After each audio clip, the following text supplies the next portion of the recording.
Alright, let's look at Standard 23, Substandard D. Describe the social and political turmoil of 1968. The year 1968 and that word turmoil is going to be important. We need to describe the social and political turmoil of 1968. There's that comma and there's the word include. Which social and political turmoil in 1968 should we discuss or describe? It's going to give us several here. Include the assassination of Martin Luther King Jr. Martin Luther King Jr. is going to be killed, and Robert Kennedy's assassination. Robert Kennedy, John F. Kennedy's brother, is also going to be killed. He was a senator at the time, running for president. And the events surrounding the Democratic National Convention of 1968. We're going to look at all three of those. We're going to add another one, the Tet Offensive again. It happened in 1968 as well. So 1968 was a pretty rough year for the United States in our history. Our focus is going to be on that year and the political and social turmoil there, Robert Kennedy's assassination, Martin Luther King Jr.'s assassination, and the violence at the Democratic National Convention in 1968. The themes are political and social interactions and conflict and compromise. So this word turmoil, describe the social and political turmoil of 1968. What does that word mean? Turmoil means a state of extreme confusion or agitation, a commotion or tumult. In social and political turmoil, it refers to events in U.S. history that upset order and stability in political and social areas of U.S. society. Characteristics are violence, demonstrations, assassinations, chaos, uproar, pandemonium. And some examples were the Vietnam War and the opposition to it here at home, the anti-Vietnam War movement here. The Tet Offensive brought that on. The assassinations of both those leaders, and then the violence that was taking place between the police and rioters who opposed the Vietnam War are all examples of turmoil we're about to talk about. Non-examples would be like James Monroe's era of good feelings way back in the beginning of our country, where for a period of time there wasn't much chaos but peace and order, tranquility, the rule by one party, the Democratic Party. And let's go ahead and start looking at these examples. These three things I'm going to add another one for. It's going to make sense in a few minutes. So 1968 was a year of social and political turmoil, or actually a lot of upheaval within the United States. And those four things are, first of all, the Tet Offensive happened in 1968. Dr. Martin Luther King Jr., civil rights leader, was assassinated that year. And then Robert Kennedy, who was going to follow with civil rights legislation as well as labor legislation, he's going to try to push through, and he was going to pull us out of Vietnam. He was assassinated, and that really put a lot of people's hopes on, and dampened their hopes, and that they would be some type of withdrawal from Vietnam, civil rights legislation, and labor movement. So he was assassinated. And then in 1968 at the Democratic National Convention, riots between the police here and anti-Vietnam War protesters. All this is going to happen in 1968. People are going to be watching this on TV. And here's a timeline here. In January 30th of 1968, the Tet Offensive took place. On April the 4th at 6:01 p.m., Dr. Martin Luther King Jr. was assassinated. And then on June 6th, Robert Kennedy was assassinated at 1:44 a.m. And then on August the 26th through the 29th, the Democratic National Convention riots and violence occurred on television. So let's start with the first one, the Tet Offensive, real quick. We've done this already. We said that people watched this violence on TV and saw this general shoot this guy here that was a Viet Cong who lived in South Vietnam, that was taking place in the Tet Offensive. And after watching this on TV, a lot of anti-Vietnam War protesters, the number of people protesting the war in Vietnam increased. So opposition increases after watching the Tet Offensive violence on television. People started asking, should we get out of that war? A lot of people say, yeah, we need to get out of the war. So this changed the tide of the Vietnam War and politics. Alright, 1968, Dr. Martin Luther King Jr. was assassinated by this guy, James Earl Ray, with this rifle, Remington 30-06. And he assassinated Dr. Martin Luther King Jr. as he stood on a balcony in a hotel and Memphis, Tennessee, the Lorraine Motel. And as a result of this assassination of Dr. Martin Luther King Jr., riots are going to happen in over 100 cities across the United States. And as a result, in 1968, Congress is also going to pass a Civil Rights Act that prevented discrimination in housing. That was one of the reasons Dr. King was in Memphis doing demonstrations for the prevention of discrimination in housing. They're actually going to pass this, but let's watch a short video of the announcement of his assassination. Good evening. Dr. Martin Luther King, the apostle of nonviolence in the civil rights movement, has been shot to death in Memphis, Tennessee. Police have issued an all-points bulletin for a well-dressed young white man seen running from the scene. Officers also reportedly chased and fired on a radio-equipped car containing 2 white men. Dr. King was standing on the balcony of a second-floor hotel room tonight when, according to a companion, a shot was fired from across the street. In the friend's words, the bullet exploded in his face. Police, who have been keeping a close watch over the Nobel Peace Prize winner because of Memphis' turbulent racial situation, were on the scene almost immediately. They rushed the 39-year-old Negro leader to a hospital where he died of a bullet wound in the neck. Police said they found a high-powered hunting rifle about a block from the hotel, but it was not immediately identified as the murder weapon. Mayor Henry Loeb has reinstated the dusk-to-dawn curfew he imposed on the city last week when a march led by Dr. King erupted in violence.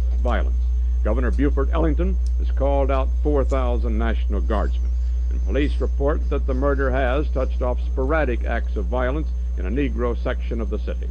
In a nationwide television address, President Johnson expressed the nation's shock. America is shocked and saddened by the brutal slaying tonight of Dr. Martin Luther King.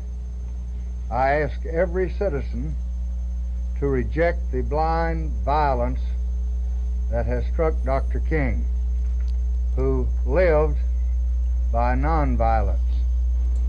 And so this was the rifle they found, and this is the shooter, James Earl Ray, that assassinated Dr. King on this balcony here, Memphis, Tennessee, Lorraine Motel. And here is some footage of the violence where African Americans started rioting and all across the United States. I have 2 clips actually. Demonstrations. An assassin's bullet felled King as he stood on the balcony of this motel. And all over America, black ghettos exploded in rage and grief.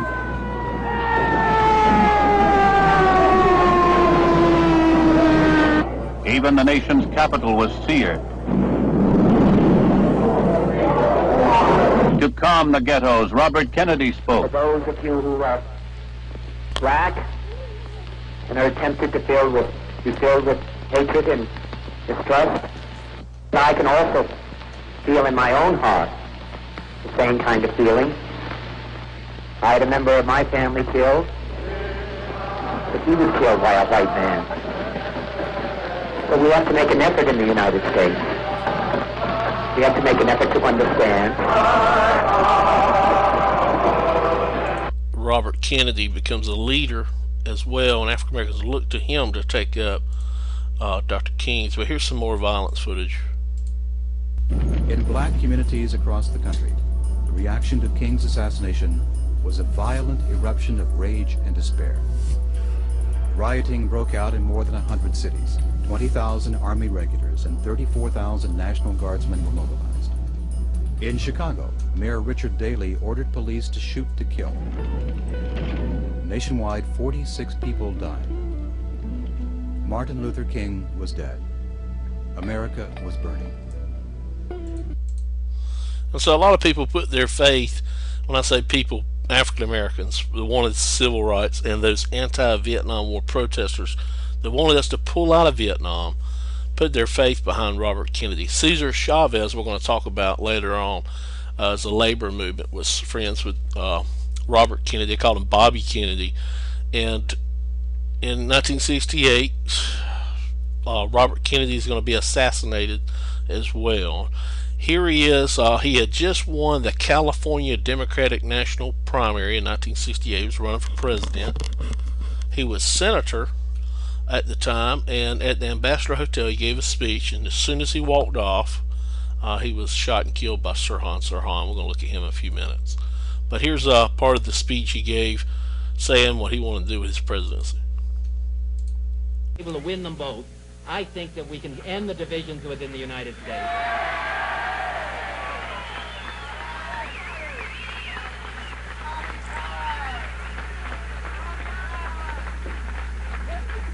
What I think is quite clear is that we can work together in the last analysis, and that what has been going on within the United States over the period of the last 3 years, the divisions, the violence, the disenchantment with our society, the divisions, whether it's between blacks and whites, between the poor and the more affluent, or between age groups, or in the war in Vietnam, that we can start to work together. We are a great country, and a selfish country, and a compassionate country. And I intend to make that my basis for running and over the period of the next few months. And that's in moments before he's assassinated. Here he is with a statement about Vietnam, making it clear that he's going to pull the United States out of Vietnam War. What I think all of these primaries have indicated, if I could just take a minute or 2 minutes more of your time. What all of these primaries have indicated, and all of the party caucuses have indicated, whether they occurred in Colorado or Idaho or Iowa, wherever they occurred, it was the people in the Democratic Party and the people in the United States want to change. And that change can come about only if those who are delegates in Chicago recognize the importance of what has happened here in the state of California, what has happened in South Dakota, what happened in New Hampshire, what happened across the rest of this country. The country wants to move in a different direction. We want to deal with our own problems within our own country, and we want peace in Vietnam. And so as soon as he walked off out in the lobby area, this guy here, Sirhan Sirhan, took this pistol and assassinated Senator Robert Kennedy on June 6, 1968. Here's the picture. A lot of people are going to be upset and further disillusioned and disenchanted, and because they want him to pull the United States out of Vietnam War, pass or push through civil rights legislation, especially some with housing, equality in housing, and they become very disheartened that that he was assassinated too, along with Dr. Martin Luther King Jr. And then in 1968, and he just referenced in Chicago, the delegates in Chicago, he references this Democratic National Convention in Chicago. And we need to know what a Democratic National Convention is, if you hadn't had civics yet in government. Democratic National Convention is held every 4 years to select the president, either for the Democratic Party or the Republican Party. We have a two-party system in the United States.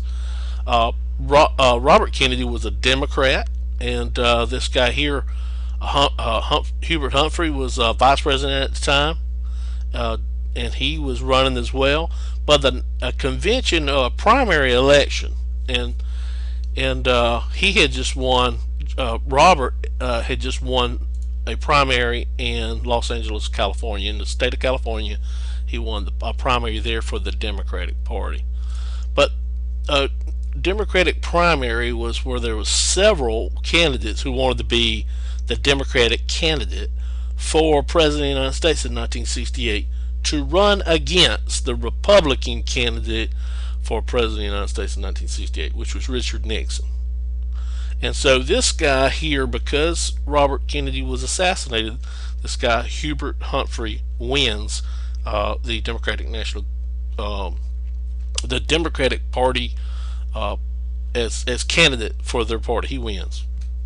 All right, so he's going to be announced at this Democratic National Convention. It's August 26th through the 29th, and they announce him as the candidate for the Democratic Party. But they also meet there to reveal what the party platform is. Now, the party platform said that they were going to stay in Vietnam instead of withdraw. Now, this makes a lot of these anti-Vietnam War protesters upset with the Democratic Party, because they wanted to pull out of there, and Robert Kennedy was going to pull them out of Vietnam Now here this guy is saying they're going to stay in Vietnam and not withdraw. So a lot of people outside of the Democratic National Convention meeting there were protesting because they wanted to pull out of the Vietnam War. And what happens is this violence erupts between the police, who use tear gas and their billy clubs and knock these people in the head, and on live television, and people are at home watching this. Let me show you some footage of it.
That's tear gas.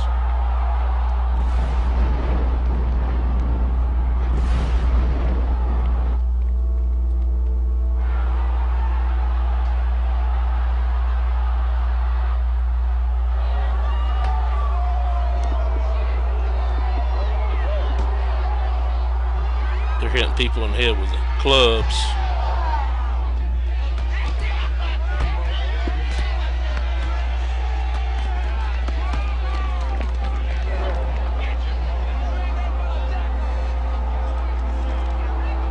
So with that, people were watching that on television, and a lot of people across the United States were asking, can our government continue to exist or survive past all this violence? Is the United States government just going to shut down or not operate at all because of all this? So a lot of people started to yearn for a nonviolent era. They wanted law and order again. They wanted something back to normal. And so what's going to happen here is we're going to talk about in the next couple of videos is the conservative movement is going to come about. This is a turning point, and Richard Nixon is going to benefit from this Democratic National Convention violence that people were watching on TV. He was a presidential candidate, the Republican candidate, and not a Democrat, but the Republican on the other side, and he's going to win the presidential election of 1968 because of all this violence. And he runs on the themes of law and order and return to peace in the United States. Let me show you a video in his Republican National Convention acceptance speech. Listen to what he says. 8 years ago, I had the highest honor of accepting your nomination for President of the United States.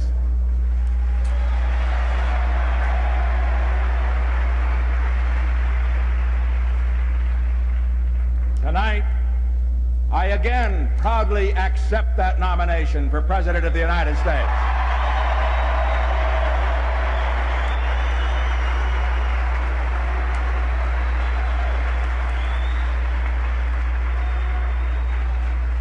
But I have news for you. This time there's a difference. This time we're going to win. So, in 1960, the first televised debate between John F. Kennedy and Nixon here resulted in Nixon's defeat. He lost because of his appearance on television. Now, in 1968, John F. Kennedy's brother was assassinated, Robert Kennedy, and all this violence on TV about the Democratic National Convention riots. Nixon is going to win the presidency in 1968 because of all this. So that's a twist of fate there. He lost 8 years ago in 1960, and then in 1968 he wins because of the television. And with that, I think we've mentioned all four of these things which caused turmoil in 1968. Was the Tet Offensive that made people oppose the war, Martin Luther King Jr.'s assassination and Robert Kennedy's assassination, and then this Democratic National Convention violence. And we talked about what days those were. And with that, I think we've done this. Describe this social and political turmoil in 1968. Include the assassinations of Martin Luther King Jr., Robert Kennedy, and the events surrounding the Democratic National Convention. Good luck on the quiz, the test, and the EOCT.